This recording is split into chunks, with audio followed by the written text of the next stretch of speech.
Honorable Moustapha Baba Guirassy, depuis hier, le peuple s'inquiète par rapport à ce qui s'est passé.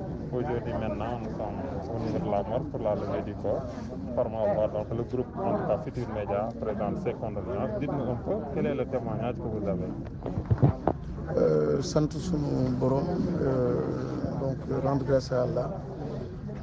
C'est lui qui donne la vie, c'est lui qui donne la mort. Et nous acceptons, nous nous soumettons à son décret. Samba, que nous venons de perdre, était un jeune frère à moi, un confident, un compagnon. On l'appelle chauffeur. C'est vrai que c'est lui qui conduisait, mais c'était plutôt un ami, un très très proche. J'aimais bien être avec lui. C'est justement parce que j'aimais tellement être à côté de lui pour les longs voyages, les séjours en dehors de Kédougou, de Dakar. J'aime bien les passer avec lui. Donc il est parti brutalement. Nous acceptons et nous demandons à Allah, nous implorons sa miséricorde et qu'il l'accueille au paradis. Et nous demandons aussi à sa famille éplorée de l'endurance et davantage de soumission à Allah. Et prier aussi Dieu qu'il y ait moins d'accidents sur nos routes, parce que de plus en plus ces routes-là sont fréquentées par de gros porteurs, de gros camions. Donc c'est des accidents souvent tragiques. Prier qu'on en ait de moins en moins et davantage de prudence aussi pour ceux-là qui font ces routes-là. Pour ma part, alhamdoulilah, le choc a été extrêmement violent, très très violent. Mais comment est venu l'accident? Je ne sais vraiment pas. On s'est retrouvé simplement avec une partie donc, du camion à l'intérieur de la cabine de notre 4x4. Donc le choc était très très violent. Nous étions coincés dans le véhicule pendant presque 30 minutes.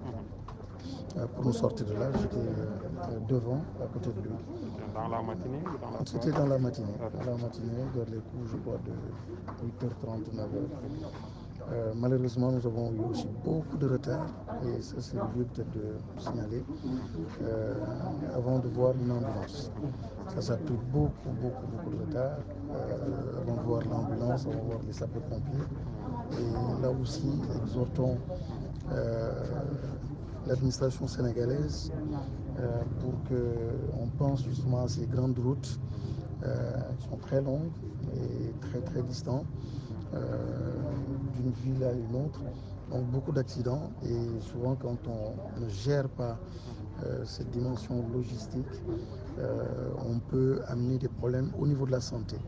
J'ai l'habitude de dire qu'en matière de santé, on ne meurt pas toujours des microbes ou des virus.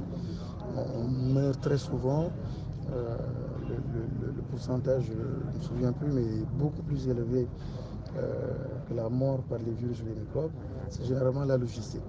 Le temps d'arriver, la prise en charge, et ainsi de suite. Mais c'est le lieu aussi de remercier l'hôpital régional de Tambacounda, sa directrice et tout le personnel. Très sincèrement, j'ai été agréablement surpris par le professionnalisme, par leur présence. Ils ont tout fait pour sauver la vie, tout fait aussi pour nous soigner. Mais bon, c'est Dieu qui décide. Et le défunt sera inhumé à? Il sera inhumé à Kédougou. Nous retournons sur Kédougou, malgré mon état de santé. Je tiens absolument à être présent, à l'accompagner, de lui faire sa vie. Donc moi, alhamdoulilah, donc je vais y être. Inch'Allah, nous allons partir dans 30 minutes, 40 minutes. Et l'inhumation est prévue pour 17h à Kédougou. Voilà.